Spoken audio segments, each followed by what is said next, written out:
Siyempre pa si TikTok pageant guru Carl Loyola. And I'm your TikTok pageant guru, TikTok pageant guru, TikTok pageant guru Carl Loyola.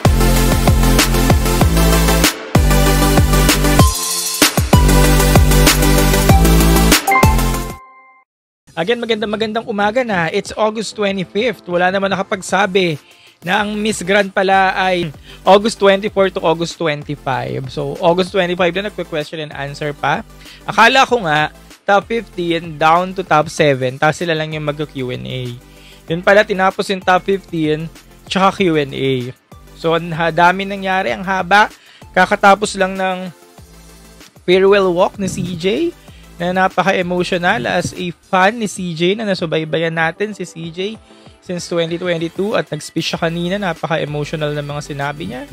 Pati ko naiyak din kasi nga alam natin kung ano yung hirap na sinuong niya para lang makarating dun sa stage na yun. Kaya naman nakaka-touch. So yun, top 15 to top 7. Walang top 7 pala, top 15 lang, then 7 winners na yung pipiliin. Then sa top 15 na yun, nag-question and answer na.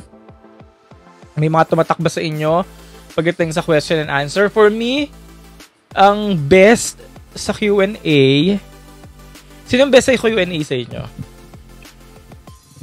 Sino? Sa akin, si Michelle Arceo. Pangalawa, si Aklan. Si Shannon, pwede din. Maganda yung Q&A ni Shannon. Pero si Michelle Arceo, yung akin, best speaker talaga siya actually. Tapos, evening gown. Bukod dun sa nanalong best in evening gown, sino yung best in evening gown nyo? Kasi si Emma Tiglao yung nanalong best in evening gown. Nakuha niya yung dalawang major awards, swimsuit and evening gown. Kaya naman nagko-conclude ng mga tao ngayon na sa kanya na yan. At baka nga sa kanya na. So, bukod sa kanya, sinong evening gown nyo? Okay, sige, let's see. Pero si Arceo, nakakatakot siya. May laban siya. Kasi pumupuntos siya. Swimsuit, evening gown. Hanggang sa Q&A, pumupuntos siya. Pero yung Q&A ni Emma, no? Ano talaga, no? Nandun pa rin talaga yung Waterloo niya, no? Na Q&A pa rin talaga yung Waterloo niya. Hindi pa rin talaga solid. Unlike last year si CJ, kasi di ba si CJ, parang kasabihan din natin nun, or ng ibang mga pageant fans na last year, Waterloo ni CJ Q&A. Pero pagdating sa finals ng MGI last year, naitawid niya yung Q&A. Pero si Emma, no, hanggang ngayon talaga, nandun pa din yung ano niya. Although may ano naman, okay naman yung sagot, pero yung delivery, yung alam niyo yun, delivery, yung conviction, kulang pa rin talaga. Pero pagdating naman kasi sa MGI, hindi naman kasi tinitingnan yan. Kaya, yun. Best speaker for me or best in Q&A, si Arceo. Alam, baka magulat tayo sa second runner-up kasi di ba minsan yung malakas, yung inaasahan nating magta-title, siya yung second runner-up, siya yung first runner-up. Di ba kadalasan ganun, no? Ito yung title, ganyan. Tapos bilang runner-up,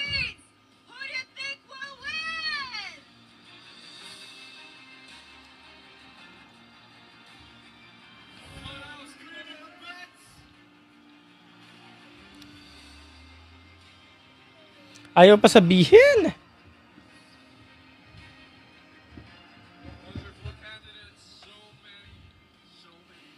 Winner yan, Dark Horse, hindi overhype. Tingnan natin sa Lucky Songs, tingnan natin kung Dark Horse or yung hype.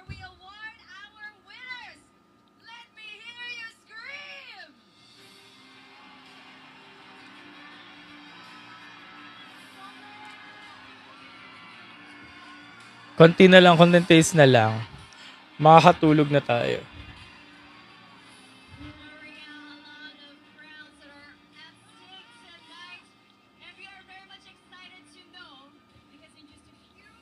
$1 AM na, no? Kaya nga yung isang iniisip ko, kung nasa MOA ako, 1 AM na. Tapos, hindi ka makakauwi agad pag nandiyan ka. Runner-up. Second runner-up.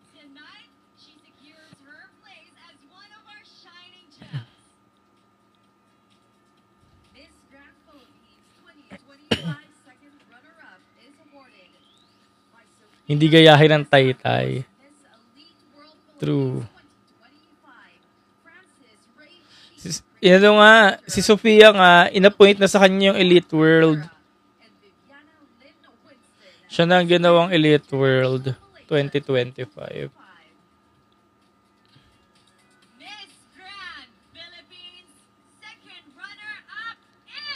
Oh my God.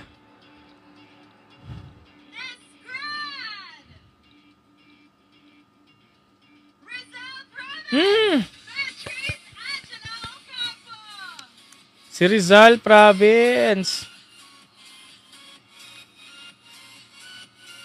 Rizal Province. So siya ang nasa top 7. Inelbow niya lahat.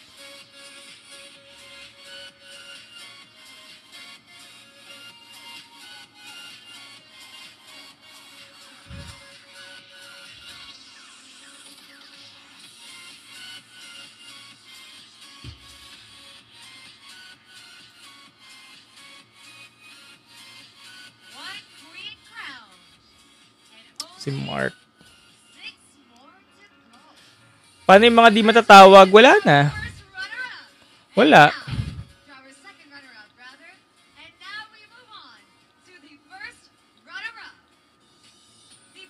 First runner-up. Wala nang title yung mga di matatawag. Lot. Ayan, sabi ng order. Parang ganyan sa Binibini dati. Di ba ganyan sa Binibini hanggang ngayon?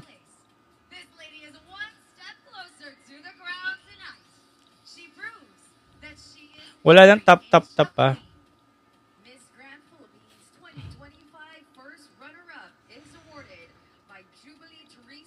First runner-up na. Last year meron, oo. Pero ngayon wala eh. Inano nila, diniretso na. Kaya ang haba din eh.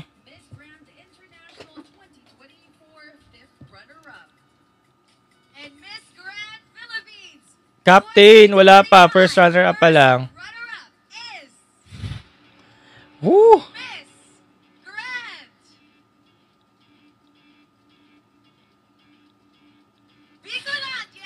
Margaret Brito. Sabi niya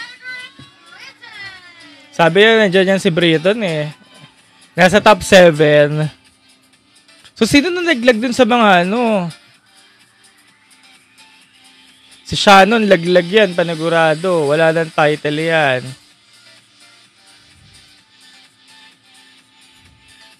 Si Shannon na yung nalaglag, no? May isa pa. Kasi nakuha ni Rizal yung isang slot dun sa 7 frontrunners eh. Si Rizal yung Mark Horse eh. Si Miss Malaysia pala tong isa. Kaya pala kanina may nagko-comment sa akin, nasa Malaysia daw siya. From Malaysia daw siya. Si Michelle X na. Tingnan natin. O baka si Maclellan. Tingnan natin Era, hello. Ito na, Phoebe na. Baka si Nikki Buenafe to. Nikki Buenafe or Michelle Arceo.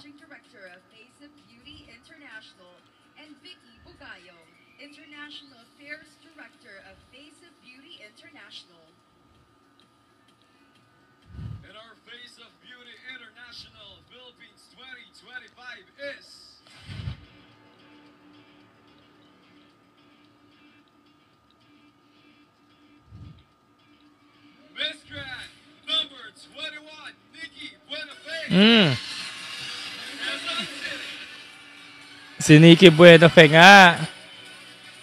Sabi ni Nikki Buenafe yung face of beauty eh. Era, umuwi ka na. Ba't umuwi ka na? Sana tinapos mo na, Era. Nandiyan ka na dun eh. May pasok ka pa bubukas. Ilang crown? 5 daw eh. Pero face of beauty na itong binigay. Ralph, salamat.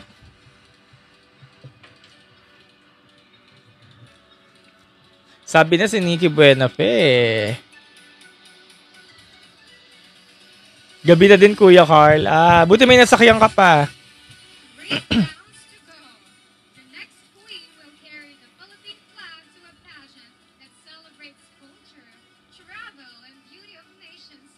Ayun na yung Tourism World.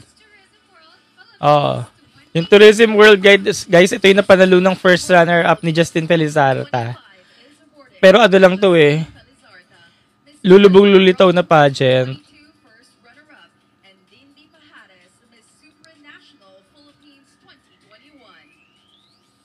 Baka si Maklelan to. Sino to? Sino to sa inyo? Baka si Maklelan to.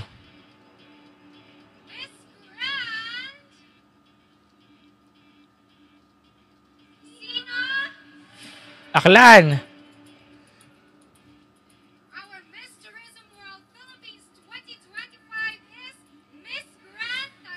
Ha? Si Michelle Arceo.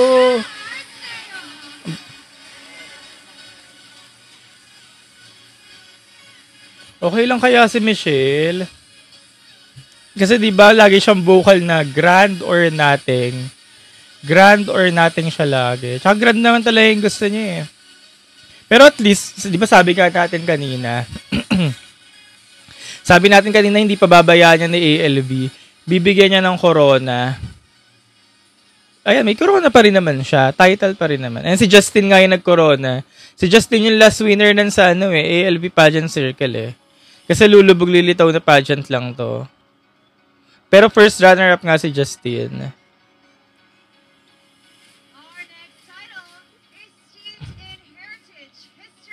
Pwede mag-decline ng title? Pwede naman. Kaso masisira yung imahe mo eh. Kasi parang choosy naman. Ganyan. Pwede naman mag-resign, actually. Resign ang tawag doon.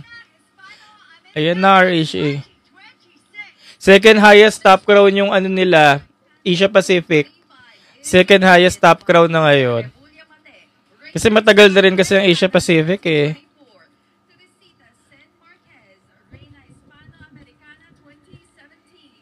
Sino RHA nyo? Anita. Ako Anita. Tapos nagulat tayo si Makleland, no? Biglang si Makleland. Makleland kasi may US passport. O kaya si Davao Region. Tingnan natin, ha?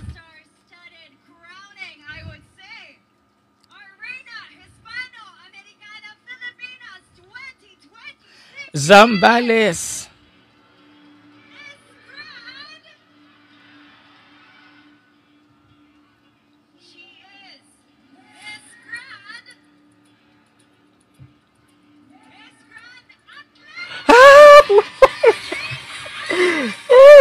Lutang ina si Makleland nga. Lutang ina. Si Makleland nga. Sabi na may corona to si Makleland eh. Di ba lagi rin naman natin sinasabi may corona to. Lagi natin sinasabi may corona to. Ayun, may corona nga siya, RHA. Pero akala ko Asia Pacific ang ibibigay dito. So, sino si Asia Pacific? Si Anita. Kasi highest top 2 crown eh. Di ba top crown ng Asia Pacific? Ay, second top crown na nila. Pero mas gusto ko makita si Anita sana sa Latin soil. Kasi ang Asia Pacific dito ginaganap sa Pilipinas. Pilipina may-ari na eh. Sino ba may-ari to? Sina Eva Patalinhog pa ata may-ari nito. Eh, para mas bagay si Anita sa Latin soil. Pero kung siya yung Asia Pacific, dito yan ginaganap sa Pinas eh.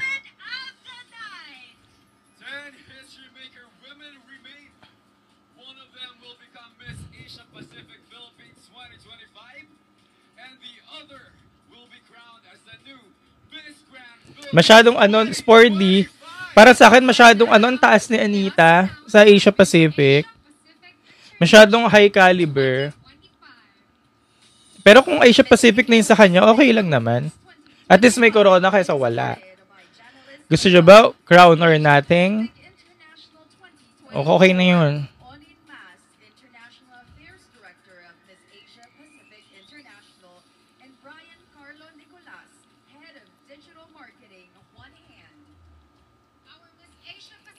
Baka naman si Davao region ng Asia Pacific. Tingnan natin baka mag-ibang ihip ng hangin. Pero mukhang si Anita na yan.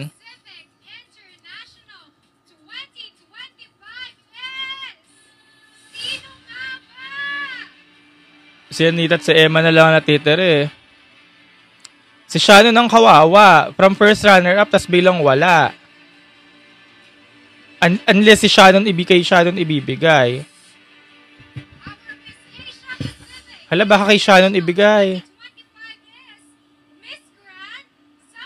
Ayan, kay Anita nga binigay.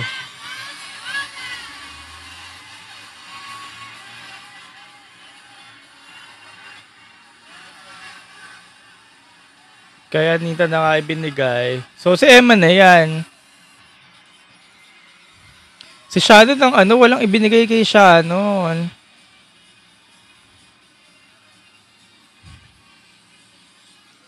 Tas Bulacan daw na nanalo, sabi ni Kenshiro. Si Emma na lang yung natitirang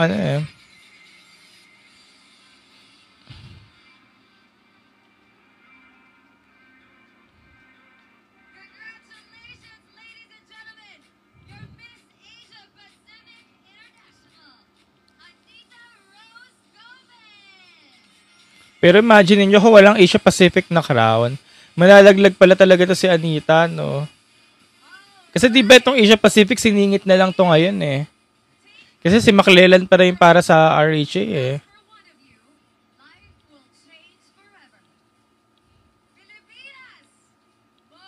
Ayun na.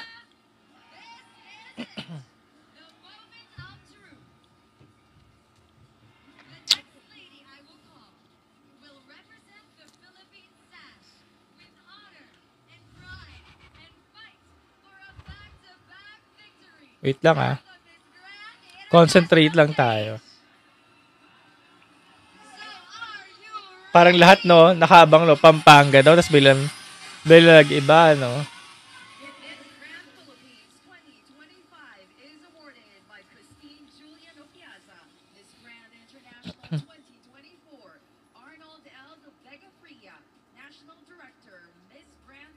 Nakakaba naman yan pag ikaw na lang yung mag-isa.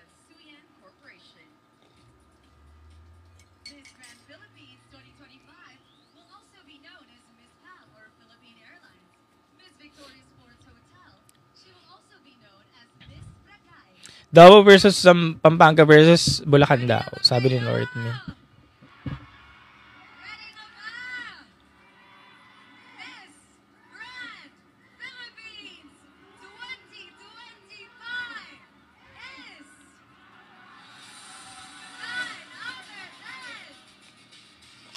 Pampanga. Bulacan, bigla nag-iba, no? Davao! Ilocos! Ayun na si Emma na nga. Woo! As expected.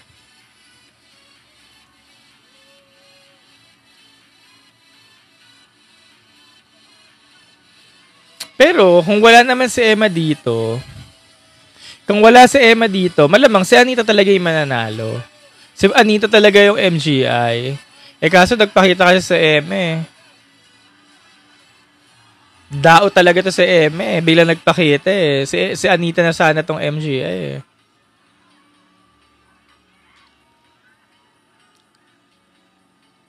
But, yes, lahat naman tayo. Ay, hindi. I mean, 50-50.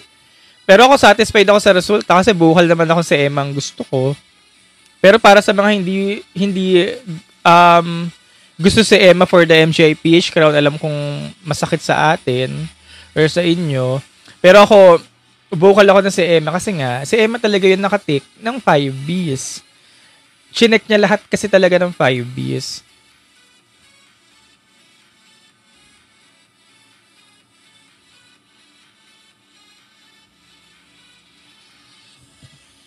Babalik pa kaya si Shannon? Ayun ang hindi ko alam. Hindi nga siya binigyan, kahit nga runner-up, walang binigay Diba? To think na first runner-up siya noong 2023. Pero kasi, kung tutusin, hindi naman sa pag-ano, pero hindi talaga siya nag-perform. Naungusan talaga siya ni Rizal. Pero maganda siya, pulido siya. Pero pagdating sa performance, kung tutusin, si Rizal talaga nandyan siya. Kahit ng preliminary competition, may mga nagsasabi, sa mga nakapanood ng live, iba daw talaga rin si Rizal noon yung time niya eh. Kaya yun, second runner-up, hanggang second runner-up, ibinigay kay Rizal. Pero yun nga, inilaglag nila si Shannon. Si Shannon yung nalaglag dun sa mga pageant veteran. Shannon, Bulacan. Probinsya ng Bulacan. Kanina sa evening gown, maganda si Shan, magaling si Shan kanina sa evening gown. Pero yung swimsuit niya talaga, medyo weak yung performance niya. Q&A niya, okay naman talaga. Pero yun nga, kasi nga nandyan si Rizal, palaban kasi si Rizal, sinislay lahat ng bawat ano. Kaya siya yung nilagay sa second runner-up. Woo! Yun na, natapos na. Okay, so yun na nga po, tapos na ang Miss Grand Philippines 2025. At ang sumunod kay CJ ay si Emma Tiglao. Hindi niya mahihigitan yung ginawa ni CJ kasi nag-iisa lang si CJ. Pero at least, kaya niyang tapatan, kaya niyang pantayan. Kaya sa darating na October, magandang laban naman ang ipapakita na ni Emma. Maganda naman ang ipapakita niya. Kasi, siya nga yung nanalo eh. Pero, again, kung hindi talaga nagpakita si Emma Tiglao last minute, nung submission ng application, kay Anita talaga tong MGA 2025. Eh kaso, nagpakita nga tong si Emma, dinaot niya yung moment. Kaya, ayun, hindi nga nakuha ni Anita yung title. Pero sila dalawa pa rin talaga yun ang laban. Kasi si Anita nga yung Asia Pacific eh. Yung Asia Pacific, yung second top crown nila, yun, binigay nila kay Anita Gomez. Pero, si Anita Gomez, mas okay sana kung makikita mo nga, sabi ko nga kanina, mas makikita mo sa Latin soil. Eh, ang Anita Gomez, dito lang magko-compete sa Pilipinas. Pero Asia Pacific yun ang panalunan niya. Not second highest top crown niya. Ang pupunta sa Bolivia ay si Beatriz Macleland. Na maaga pa lang naman naririnig na natin na talagang may corona. Ayun, naselyado na nga niya na may corona talaga siya. Michelle Arceo naman nasa Tourism World. Masakit yun para kay Michelle Arceo kasi Miss Grand or Nothing lang naman siya pero mahalaga. Hindi siya pinabayaan ng organization. Nasuklian pa rin yung mga ginawa niya kasi nagka-corona pa rin siya. Tourism World nga lang. Tapos, Face of Beauty, Nikki Buenafe. Unang-una pa lang, lagi na natin sinasabi si Nikki Buenafe yan. Yun nga, si Nikki Buenafe. First runner-up, second runner-up, yung mga newbies na si Margaret Britton, nakaabang lang talaga. Tapos yun, tama, nakaabang talaga siya, first runner-up. Tapos yun si Rizal. Siguro kung may dark horse, si Rizal na yun. Pero siya yung tipong dark horse na alam namang palaban. Napalaban yan, kaya rin yan, ganyan. Hindi siya yung totally dark horse na out from nowhere. Yun. May mga nagko-comment na Davao. Guys, performer si Davao. As in, performer siya. Wala tayong kaso performer siya. Pero wala kang mapaglagyan na corona sa kanya. Kaya nga, di ba, lagi pag nagla-live tayo, hindi ko na rin siya mini-mention. Kahit din sa mga content ko. Kasi, yari na talaga yung mga pepwesto. Alam nyo na yan kung sino yung mga pepwesto. Nakakandado na yan dyan. Kaya, hindi ko na rin masabi lagi yung Davao. Hindi mo kasi alam kung saan siya ilalagay. Kasi nga, yari na yung mga nakapwesto, hindi mo na matibag. Alam mo yun? Hindi mo na magganon. Yun. Siguro pinaka nakakagulat na lang dyan, yung second runner-up na si Rizal. Yun na yung pinaka nakakagulat dun sa resulta. Kasi natalo niya si Shannon. Ayun. Eyes won't lie daw kay Anita. Kasi lahat naman sila gusto top crown, di ba? Kaya nga sila sumali ng MGPH kasi gusto nila makuha Miss Grand. Kasi kung hindi Miss Grand ang gusto nila makuha, edi sana sa ibang pageant sila sumali. Kaya lahat talaga malungkot. Pero at least may corona. Hindi nothing. Hindi first runner up, second runner up. Kaya yun na lang. Maging grateful na lang siguro. Sino po RHA? Beatriz Macleland. May mga nagulat pa daw kay Beatriz Macleland. Ako hindi na eh. Kasi nung nag-uumpisa pa lang tong malakas na yung bulong-bulungan na it's either Asia Pacific yan or RHA, si Beatriz Macleland.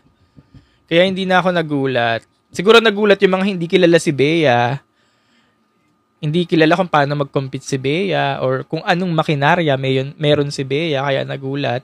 Pero dahil ako kilala ko na kasi yan si Bea McClellan, hindi na ako nagulat dyan. Alam kong kokorona yan, kaya lagi ko sinasabi, Bea McClellan, kokorona yan. It's either Asia Pacific or ayun nga, RHA. Hindi na pala second top round ng RHA, kaya binigay sa kanya.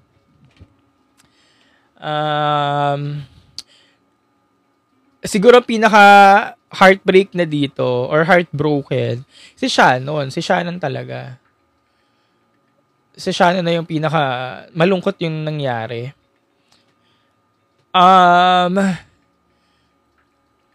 Force win daw kay Emma, hindi force win. Paano nyo nasabing force win and nag-perform yung tao?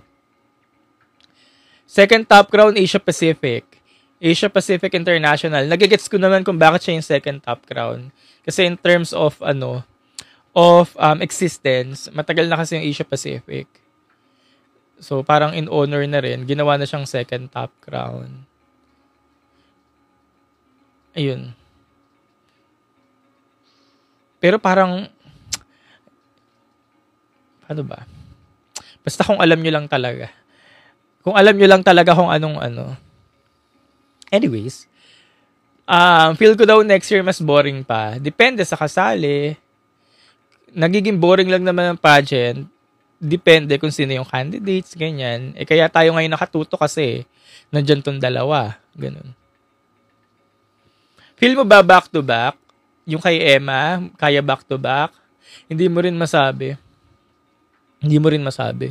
Siguro pag pag mga ilang araw na lang bago ang finals ng mismong Miss Grand, dun mo masasabing kaya ang back-to-back. Sabi ko nga kanina, hindi niya mahihigitan si CJ. Hindi niya mahihigitan. Hindi niya rin mapapantayan ni Emma, pero malapit na. Siya yung pinakamalapit. Syempre yung higitan, obvious naman, hindi talaga mahihigitan yan si CJ. Hindi rin kayang pantayan. Actually, hindi sila magkaano Hindi sila magkaano ni CJ. Pero si Emma yung pinakamalapit. Thoughts on Bicolandia. Expected ko na kay Bicolandia yun na siya ngayon nakaabang. Diba? Lagi natin sinasabi yan sa live. Kahit yung sa content ko na nilabas. Si Margaret Britton yung nakaabang dyan. Na pag may hindi lang nag-perform dyan, kukunin talaga ni Margaret Britton. Lahat na sa forecast ko, dun sa content ko, tsaka sa lagi natin sinasabi. Yun nga, McClellan, Gomez, Tiglao, Arceo, sino isa? Lahat sila naka-corona, Buenafe. Ayun, lahat naka-corona. Lagi ko naman sinasabi, diba? Sa 5 yun or sa 6 na yun, basta may hindi lang dyan mag-perform. Kukunin ni Margaret Britton yung corona dyan. Ayun, nag-abang nga si Margaret Britton, nasa first runner-up.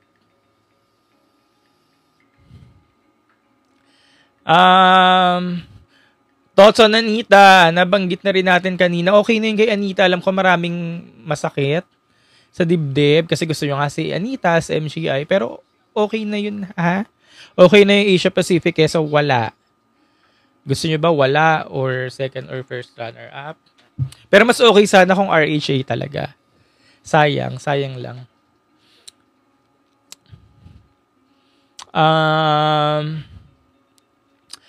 Downgrade ba ng crown si Arceo? Gusto ko nga sabihin to kanina Actually, oo. Iba pa rin yung ng RHA Although regional lang RHA. Regional lang RHA kasi di ba mga Latin lang. Pero iba kasi ang tingin natin sa RHA Ayun. Yung tourism crown, bukod sa hindi sila consistent, hindi yan taon-taon. Baka nga ngayong taon wala yan Baka next year wala ulit yan. Tsaka alam nyo naman, basta may tourism sa title, pagdating sa pageantry, sinasabing sumpang title yan. Basta may tourism kasi wala naman yung international. So, tingnan natin kung matutuloy yung tourism world kasi nga ang last pang tourism world ay yung 2022 pa. Yung si Justin Felizardo yung nag-first runner-up. Yun. Hindi mo na rin kasi talaga o hindi siya pwede sa RHA. Sa Face of Beauty, mukhang nakakandado talaga dun si Nikki Buenafe. Mukhang ever since kay Nikki Buenafe talaga ibibigay yun Alatang halata talaga na kay Nikki Buenafe. Kaya wala ka na rin doon paglagyan kay Arceo. Tourism world na lang talaga. Buti nga nilagay pa siya doon eh, hindi binigay sa iba eh. Or kung sa Asia Pacific naman siya nilagay, o paano naman si Anita? Kaya wala ka na talaga mapaglagyan kay Arceo. Ano na lang talaga? Tourism title. Yung Davao na sagot na natin kanina, na wala ka rin talaga mapaglagyan na corona. Kahit sabihin mong performer. Kasi nakalaan na nga para sa iba.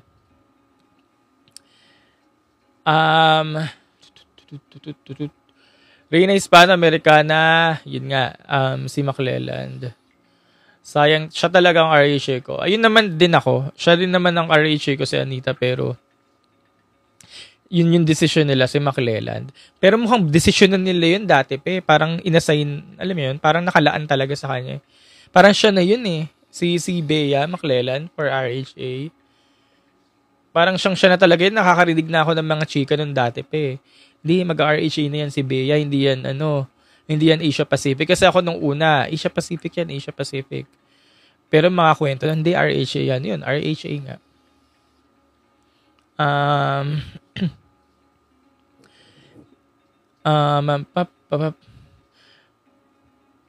Ang bilis ng ano nyo, ng comment. Deserve si Emma? Yes, deserve.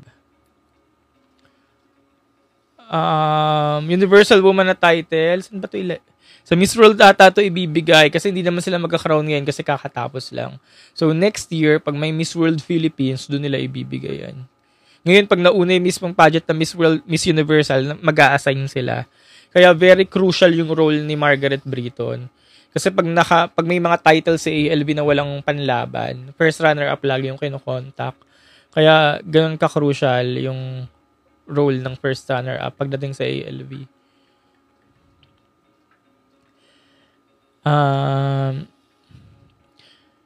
Sino nanalo? Emma Tiglao.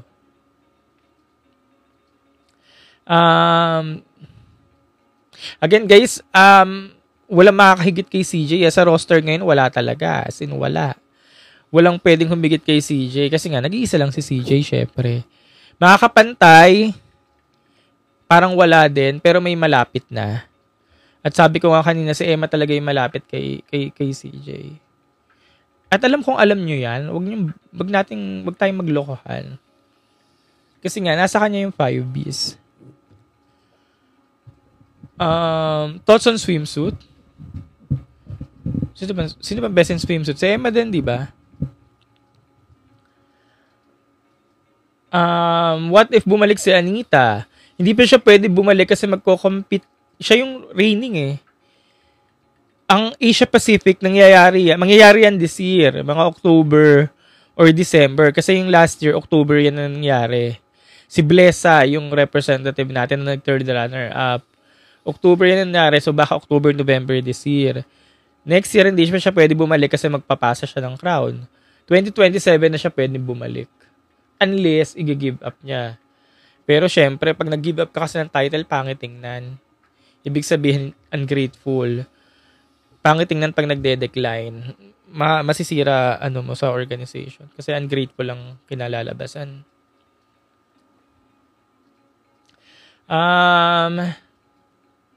Bakit si Krishna? Yung kay Krishna kasi, may magandang reason. May magandang reason yung kay Krishna. Kumbaga, na-serve na niya yung purpose niya sa organization, sa empire.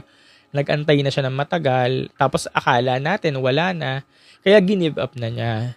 Pero yung gantong bago, yung kakabigay lang. Okay, ito na. Tapos after 2 buwan, hindi mo pa inaantay yung mo. May dates na yung finals mo. May yung dates ng international, may dates sa international pageant, tapos hindi mo pa inantay. Yun yung hindi maganda tingnan. Si Krishna, ilang taon na? 2 taon.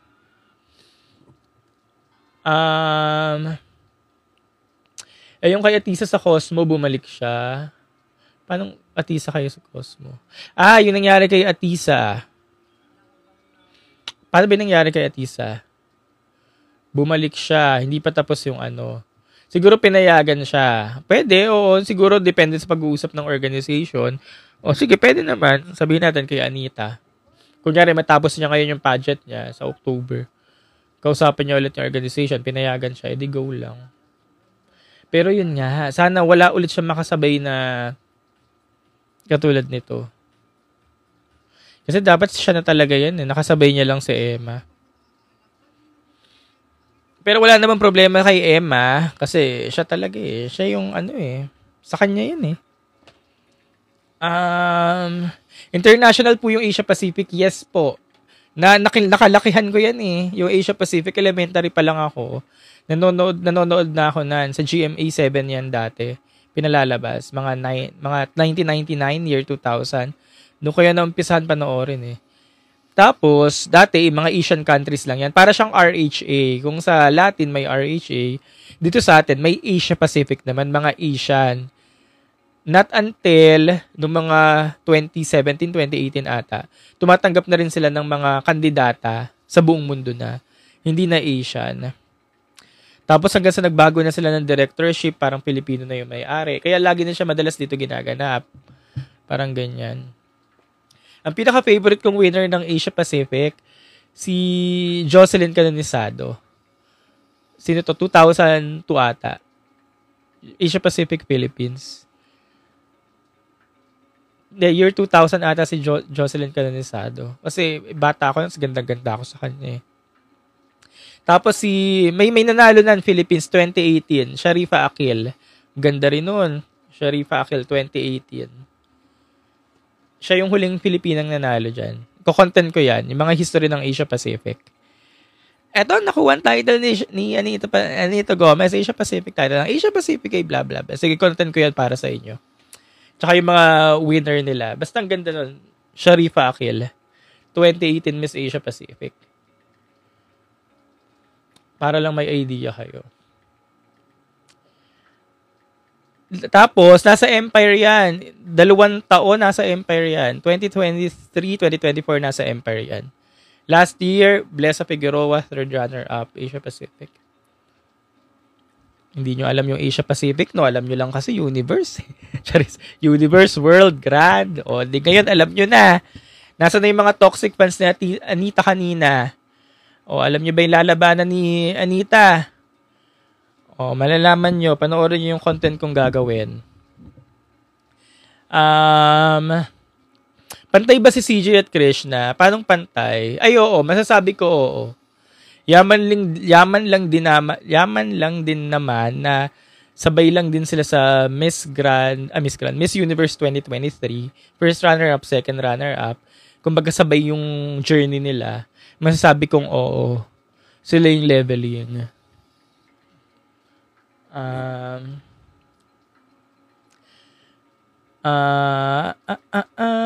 Yun, sabi ni Brian Lim si Shannon daw, yun yung heartbreak. Ano ba? Heartbreak. Yun yung heartbreak ko naman. Si Shannon talaga. Yun yung masakit para sa akin ngayon. Pero kung susumahin, hindi rin talaga siya nag-perform eh. Maganda lang talaga yung yung kabuuan niya eh. Pero yung pagdating sa performance, hindi niya rin talaga, hindi siya kasi gigil. Siguro yung mali kay Shannon. Siguro, ang naging motto niya, dapat hindi ako gigil. Hindi ako gigil. Kasi yung pagiging hindi niya gigil, iyon, mas naka-abante yung gigil si Rizal. Or even si Margaret Brito, naka-abante kasi gigil. Or kahit yung kabatch niyang si Michelle Arceo, umabante kasi mga gigil. So, dapat talaga sa MGI, gigil ka. Ganun. Wala pong nakuha si Shannon from first runner-up noong 2023 until now na Lot and Friends. Thoughts naman sa answer ni Emma. Nabanggit ko na rin to kanina. Sabi ko nga kanina, Waterloo pa rin niya talaga. Q&A. Though may substance naman yung sagot, nandun naman yung hinahanap natin. Pero yung delivery, yung way na kailangan mong i-convince tayo kasi dapat may conviction, di ba? Hindi mo siya maramdaman na ganun-ganun pa din. Yun. Sabi ko nga rin kanina, si CJ, may ganung concern din tayo last year pagdating sa com skills ni CJ. Pero naitawid ni CJ yung 2024 ng last year. Pero si Emma kanina, nakakatakot. Hindi mo alam kung si Semplang o ano. Although, naiintindihan mo, oo ka ng oo, gaganong ka. Kasi tuloy-tuloy may laman pero hindi mo alam kung kaya bang matapos hanggang dulo. Hindi mo alam kung matutuldukan ba. Yun. Kay Anita naman, yun, concern pa rin kay Anita, nandun pa rin yung concern kay Anita na pinapahaba-haba niya. Yung alam mo yung pinahaba-haba pa, yung ganin mo na, puntuhin mo na. Kasi maaabutan ka ng oras. Naabutan ba siya ng oras? Yung ting. Yun yung concern kay Anita kahit sa Miss Universe Philippines pa di ba? Kahit itong press presentation, ang dami niyang pasikot-sikot. Yung pinapahaba pa. Kumbaga yung time span, yung ano ng tao, na may inip na, ganyan. Dapat hindi mo yung tao, may inip na ata yan, ganyan, tapusin ko na. Siya pinapahaba-haba pa niya. Hanggang sa, ting, yun na. Yung sabi ni Mr. Dautin, lumayo yung sagot. So, nandun pa rin talaga yung concern kay Anita. Hindi niya talaga matanggal yun, no? Pero, yun nga, sabi nga natin, pagdating naman kasi sa MGI, hindi naman big deal yan. Hindi siya buzzer beater na kailangan ang com skills mo parang IMG. Walang ganun na. Walang ganun na ha. Na kailangan IMG ka, Catriona Gray, o Pia Wurtzbach. Basta yung mga IMG, Demi Lee Peters, or si Zozie Bini, wala nang ganun ngayon. Hindi na buzzer beater yan. So, kahit yung mga com skills mo, kagaya kay Anita at kay Emma, okay na yun. Kasi naitatawid. Hindi nga lang siya katulad ng kagaya ng IMG. Kagaya ng com skills ni McClellan. Si McClellan kasi talaga, ano niya yun forte ni McClellan ng Q&A. Kanina, di ba, ang galing ni McClellan? Kahit sa Binibini, magaling yun si McClellan, So, hindi nga lang katulad ng kay McClellan, pero naitatawid naman nila. Okay na yun, pagdating sa IMG. Kaya baka may mga magsasabi na naman dyan, hindi naman magaling sa Q&A. Tingnan natin ang Q&A niya. Again ha, wala tayo sa IMG era ha, MGI ito. Walang ganoon sa MGI na sukatan ng Q&A na magaling ba Q&A niya? Kasi panigurado, mababasa na naman natin dyan mga comment. Pangit naman ang sagot. Tsaka naman sumagot. Sa MGI, basta maitawid lang hindi blanco. Hindi build. Yung kagaya ni Sandra Lemono na hindi ganoon, basta maitawid lang. Kaya, okay na siya. Okay na yun.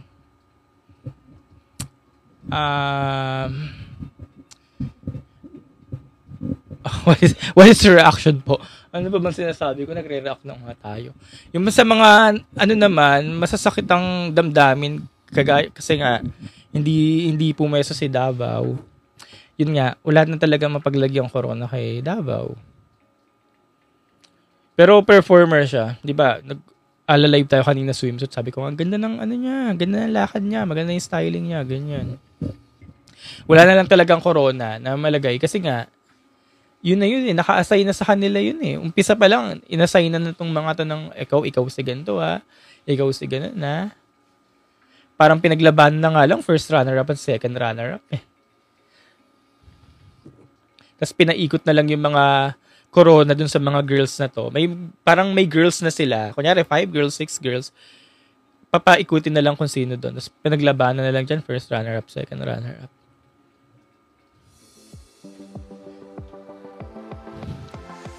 Kasi hindi naman mahirap intindihin tong MGI. Pag nagpa-pageant tong MGI, pag nakita mo yung mga candidates dyan, hindi yan mahirap intindihin. Kaya nga yung mga lumalabas na mga posts ng mga vloggers, sa mga pageant pages, iisa lang, diba? Kaya minsan naglalabas ako ng mga posts, inaaway ako. Bakit wala si ganun sa content mo? Eto na yan yari na yan May mga umaway nga sa akin sa content ko Wala daw si Quezon Province, ganyan. Parang kung ano doon pinagsasabi ko wala daw si Quezon Province. Hindi mahirap intindihan ng MGI pageant. Yari na lagi yan. Kaya pag may mga hindi napapansin or hindi lumalabas sa mga topics, alam nyo na yan kung bakit. Alam nyo na yung dahilan nun. Kasi, madaling magets to pagdating sa MGI. Ang mahirap maintindihang pageant, lalo na ngayon, yung MUPH, yun yung mahirap matansya ngayon. Pero ito, alam natin yan. Alam mo, sabi mo kay Bicolandia, nasabi ko na rin kanina.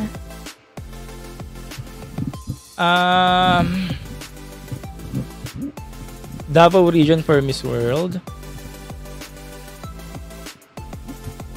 Gusto nyo pa ba siya mag-Miss World?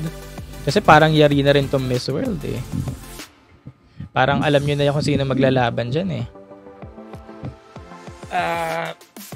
Say kay Alabang, nakita ko na po yung video niya na nag-cartwheel siya 2 beses. Hindi siya napakita dito sa live kanina, pero yung mga audience napakita na. Eto, may nagsasabing Pauline Amelings kung magmi-Miss World. Si Pauline Amelings yung pag nag-Miss World, para siyang si Emma Tiglao. Na yung candidacy niya na pagpunta niya pa lang doon, alam na. Kaya nga dapat i-push siya ni Pauline Amelings eh. Tsaka bagay naman talaga siya doon. O ayun nga lang, overage na daw, sabi niya sa Lamander. Overage na si Pauline. Eh kung overage na, edi hindi na talaga. Thoughts sa title ni Anita, nabanggit ko na rin, ang haba ng sinabi ko kanina. Pero yun nga, 1:42 na, matulog na tayong lahat. So ayun, magandang gabi, and yeah, see ya again. Siyempre pa si TikTok pageant guru Carl Loyola. I'm your TikTok pageant guru, TikTok pageant guru Carl Loyola.